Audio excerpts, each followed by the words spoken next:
Saudaraku, ada seorang suami yang baru pulang kerja, mendapati istrinya sedang memasak. Sang suami merindukan sang istri tercinta. Kemudian suami itu membelai rambutnya, dan dengan sangat bahagia mereka pergi ke meja makan. Senang sekali saat itu. Tapi tiba-tiba ponselnya istrinya berdering. Sebuah WhatsApp datang dari seorang teman yang mengucapkan selamat malam kepada istrinya. Suaminya melihat WhatsApp tersebut, kemudian ada rasa kesal gitu, tanpa mengetahui siapa orang itu yang memberikan pesan WhatsApp kepada istrinya.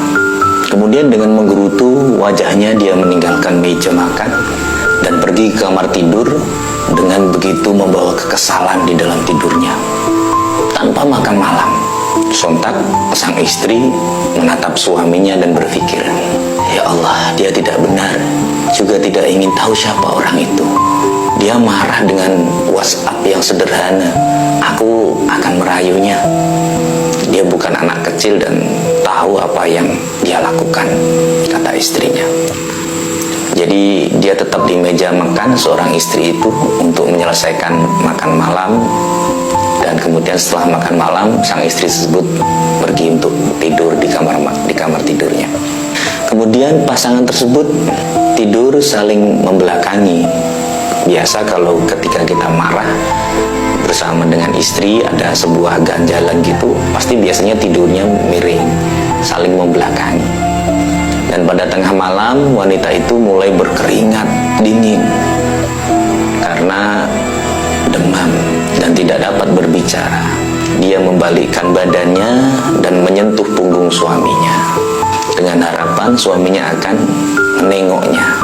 Si suami yang pada saat itu merasa sangat kesal gitu, dan dia merasa bahwa situ ada yang megang punggungnya. Dia tahu bahwa itu adalah istrinya.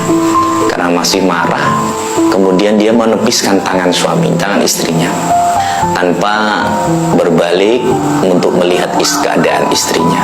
Istri yang nafasnya sudah sangat pendek akhirnya meninggal dunia karena serangan jantung waktu itu. Karena si suami yang merasa egonya itu tinggi karena dia masih marah, di pagi hari suaminya bangun sambil minum kopi dan melihat bahwa istrinya masih di tempat tidur waktu itu.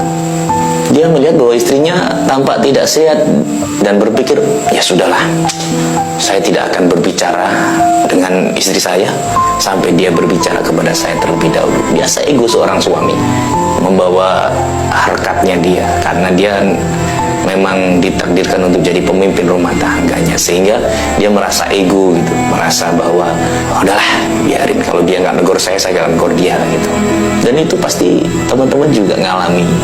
Suaminya seperti itu, merasa ego, merasa dia sebagai pemimpin gak maulah dulu mendahului pembicaraan ketika marah, biarin aja di istri yang mendahului untuk berbicara. Kemudian dia berpakaian kerja, dia berpakaian rapi, kemudian pergi bekerja, dan pada sore harinya, singkat cerita, dia pulang. Ketika pulang kerja, dia buka rumahnya juga sepi, belum ada apa-apa, kok tidak ada kegiatan, istri saya kemana gitu, timbul pertanyaan. Lalu dia membuka pintu kamar dan didapati istrinya juga masih tidur dengan posisi yang sama. Kemudian timbul rasa takutnya.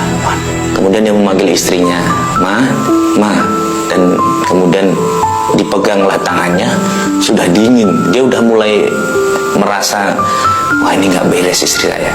Ternyata istrinya tersebut sudah meninggal. Mungkin pada saat waktu dia menepiskan tangannya tadi, karena dia kena serangan jantung waktu itu. Kemudian dia menangis terseduh-seduh sang suami, tapi semua sudah terlambat. Istrinya telah tiada, ia sudah terlambat untuk mengatakan betapa dia mencintainya. Dan kemudian pesannya apa? Saudaraku, ketika mempunyai masalah dengan istri, masalah itu selesaikan sebelum tidur. Jangan bawa masalah itu di ranjang tidurmu.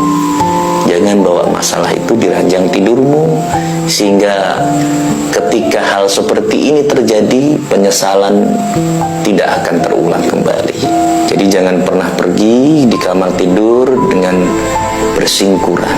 Rasulullah SAW bersabda, ketika seorang suami dan istri marah-marahan, maka sang malaikat rahmat tidak mendekatinya di waktu ketika dia bersama-sama. Padahal ketika bersama-sama itu ciuman menjadi sebuah ibadah, senyuman jadi ibadah, obrolan yang indah menjadi ibadah, kita memeluk istri itu juga ibadah, tidur bersama merasa nyaman itu ibadah.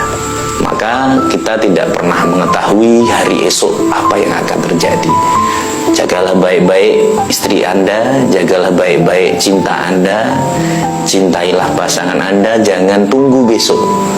Setelah dengan melihat VT ini, rubahlah sedikit tentang perasaan Anda kepada istri Anda. Jangan sampai menyesal seperti cerita yang saya sampaikan tadi, menyesal tiada guna, mengulangi tidak mungkin lagi.